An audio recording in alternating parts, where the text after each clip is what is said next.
안녕하세요, 이사양 잡스입니다. 여러분 블로그 글 쓰고 계시죠? 요즘 제가 영상 안 올린다고 해서 분위기 타시면 안 됩니다. 9월 10일 새벽 2시에 아이폰 출시했잖아요. 그 전부터도긴 하지만 아이폰 출시한 시점부터 지금 한 3주가 돼가는데요. 요 아이폰 출시 시즌에는 요거에만 집중을 하기 때문에 제가 아무것도 안 하고 있는 게 아니라 지금 쉬지 않고 애플 신제품 관련된 것들 계속 글 쓰고 촬영하고 테스트하고 뭐 그러고 있습니다. 저는 블로그만 하는 건 아니고 유튜브도 같이 하고 있으니 물론 그런 것들을 하면서 알게 되는 지식과 정보들을 유튜브에도 사용하고 블로그에도 사용하고, 그래서 영상을 만들면 만들수록 블로그 글을 쓰면 쓸수록 테스트를 하면 할수록 제가 글을 쓸 때 품질이 더 높아지겠죠. 아직 안 끝났습니다. 저는 아이폰 17 프로 하고요, 에어팟 3 사전 예약 시작하자마자 주문해서 받아서 사용하고 있는데 지금도 논란이 있는 부분들이 있고 아직도 살지 말지 고민하시는 분들이 많아서 아직 하고 있으니까 여러분 아이폰 관련된 것도 쓰시고, 오늘 제가 왜 켰냐면 화면에 보이시겠지만 제가 영상 안 올리고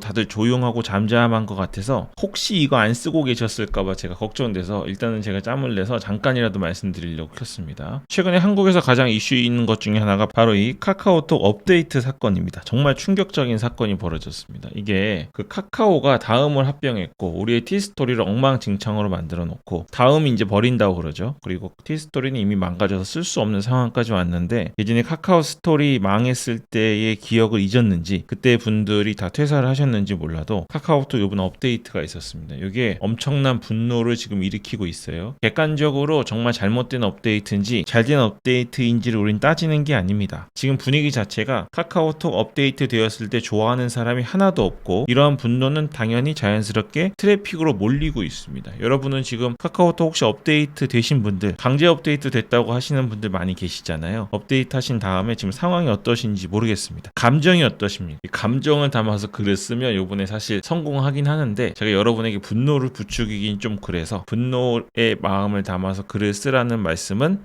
더 이상 하진 않고요. 아무튼 이것도 사실 카카오톡을 쓰는 5천만 한국 사람들에게는 안타까운 일이긴 하지만 우리에게는 재난지원금이나 뭐 아이폰, 갤럭시 신제품 발표회 때처럼 기회가 되는 시즌이긴 합니다. 뉴스나 신문 기자들 또 유튜버들이 계속 이걸 하잖아요. 왜 하냐면 돈이 되니까 하는 거예요. 그러니까 여러분도 지금 카카오톡 업데이트로 인해서 엄청 찾아보고 이 글이 올라오면 올라올수록 찾아보는 사람들을 위해서 글을 꼭 쓰십시오. 이번에 카카오톡 업데이트 하고 나서 어떤 게 제일 불편하셨어요? 저는 못생긴 거 싫어하거든요. 인스타그램 비슷하게 만든다고 해가지고 피드가 올라오는데 그 피드 비율 있잖아요. 스마트폰 화면에서 차지하는 비율, 그게 너무 못생겨서 눈 뜨고 보고 있을 수가 없습니다. 그런 거 개인적인 차이인데, 그리고 거기에 우리가 원치 않는 사람들의 프로필이 노출되죠. 한 가지 말씀드리겠지만 인스타그램하고요 요 카카오톡의 차이가 뭡니까? 인스타그램은 대부분 내가 원하는 사람들을 팔로우하고 있고 카카오톡은 어쩔 수 없이 한국에서 살아야 되니까 친구를 맺은 경우죠. 또 인스타그램 같은 경우는 그냥 그런 한국의 대인관계에 의한 팔로우가 아니기 때문에 내가 마음에 안 들면 바로 취소하면 되지만 카카오톡 같은 경우는 이 친구라는 게 실제로 우리가 살아가는 데 필요한 사람들과 연계가 돼 있는 거라서 그거를 친구를 차단하거나 친구를 삭제할 수 없는 상황입니다. 강제로 계속 봐야 되는 거예요. 그래서 이런 부분들, 원하지 않는 컨텐츠가 노출이 되고, 최근에 이제 우스갯소리로 나오는데 당사자에게는 웃을 일이 아닌데요. 좀 화면을 크게 보려고 2번 터치했더니 좋아요 표시됐다고 상대방에게 가고, 예를 들면 헤어진 연인이나 뭐 어떤 분들은 이혼한 배우자에게 좋아요를 누르는 상황이 생겼다고 그러더라고요. 그리고 업무용으로 많이 쓰기 때문에 오픈 채팅을 많이 사용하긴 하는데 오픈 채팅 중에 쇼폼이 붙었죠. 릴스나 쇼츠 같은 게 붙어가지고 오픈 채팅만 들어가서 보려고 했는데 쇼폼이 먼저 떠가지고 소리가 나거나, 특히 회의 시간이나 공공장소에서는 당황하는 일들이 참 많이 생기고 있는 것 같습니다. 몇 개 되지도 않는 아래에 있는 메뉴 섹션에 2번 누르면 바뀌는 방식으로 하다 보니까 억지스러운 문제가 생기고 있는 것 같습니다. 그리고 지금 좀 심각한 문제로 대두되고 있는 것 중 하나가 쇼폼 부분 있잖아요. 여기를 릴스나 유튜브 같은 것들 어린 자녀들 사용 시간 제한 이런 걸 하잖아요. 근데 카카오톡은 이제 아직은 제한되어 있지 않아가지고 부모들이 자녀들 제한시키는 거에 대해서 필요성을 느끼고 잘 안 돼서 어려움을 느끼고 있습니다. 네, 물론 실제로 카카오톡 들어가시면 여기 밑에 쇼폼 부분을 누르시고 나서 오른쪽 위에 설정 버튼을 누르면요 중간에 미성년자 보호 조치가 있습니다. 이걸 누르시면 여기에다가 미성년자 자녀의 핸드폰에 쇼폼 보는 걸 제한하는 게 있는데요. 요즘 부모들이 하기에 좀 복잡한 부분들이 많이 있습니다. 본인 인증하고 뭐 이것저것 내용도 써야 되고요. 가족관계 증명 증명서까지 보내야 되고 이런 방식으로 해야만 저쪽에서 승인을 해줘야만 되는 것에 대해서 부모들이 엄청 불만을 갖고 있죠. 여기까지가 이제 여러분도 알고 있고 저도 알고 있는 요번에 생겨난 카카오톡 업데이트에 대한 불편함이고, 이런 불편함들을 여러분이 유튜브든 웹사이트든 뉴스를 보시든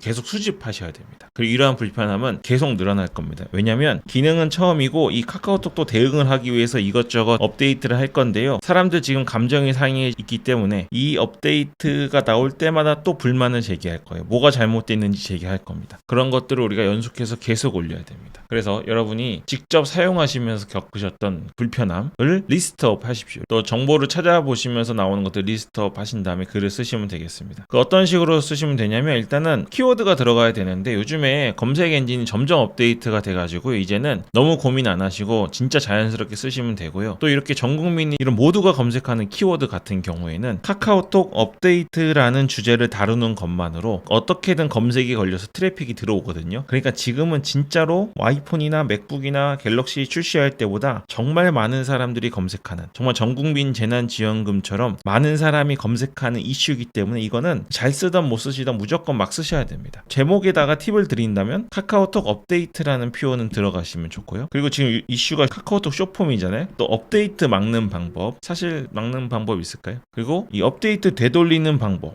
안 된다고 업데이트 못 되돌리잖아요. 그래서 업데이트 못 되돌린다는 내용을 적으셔야겠죠. 그런 식으로. 그리고 사람들이 지금 많이 하는 게, 내 프로필이 예전처럼 보고 싶은 사람만 보는 게 아니라 그냥 막 바꾸자마자 내가 어디 갔다 왔는지 알리고 싶지 않은 사람에게, 또 별로 알리는 걸 좋아하지 않는 사람에게는 프로필을 바꾸지 못할 정도로 불편한 상황이 되어버렸습니다. 카카오톡 프로필 바꿀 때 다른 사람에게 안 보이는 법, 또 내가 원하는 사람에게만 보이는 방법, 그런 거 있거든요. 혹은 나만 보기로 바꾸는 방법, 이런 것들을 적으신다고 보시면 됩니다. 이번 카카오톡 업데이트를 통해서 너무 적을 주제가 많잖아요. 이런 경우에는 어디까지 적어야 되는지 고민이 되실 텐데요. 편의상 제가 말씀드리겠습니다. 이 글을 일단 계속 적으셔야 되니까 첫 번째는 쓸 수 있는 카카오톡 주제를 다 적으십시오. 카카오톡 업데이트에 대한 거잖아요. 카카오톡 업데이트에 약간 분노가 섞인 제목으로 적으시고, 카카오톡 업데이트와 관련된 문제점, 해결 방법 이런 걸 적을 수 있는 거 다 적으세요. 하나 적으시고 요 안에서 뽑아서 적으실 만한 거 있잖아요.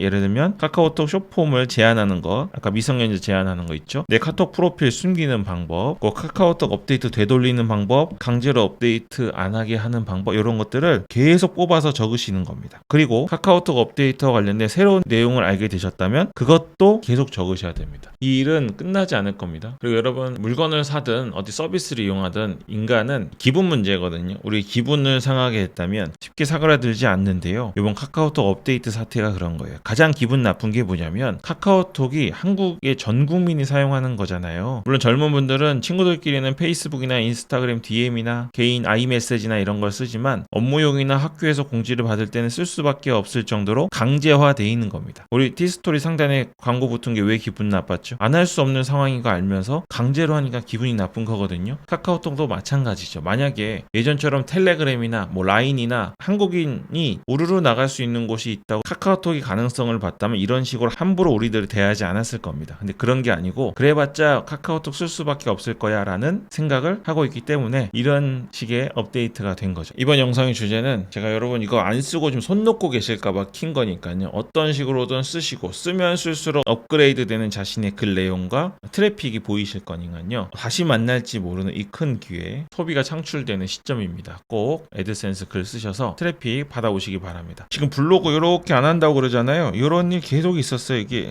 계속 있었으니까요. 이때 계속 하는지 안 하는지가 그냥 차이를 주는 거니까요. 여러분, 카카오톡 업데이트 관련된 글 꼭 쓰시기 바랍니다. 네, 그럼 오늘 여기까지 하겠습니다. 이상형 잡수였습니다.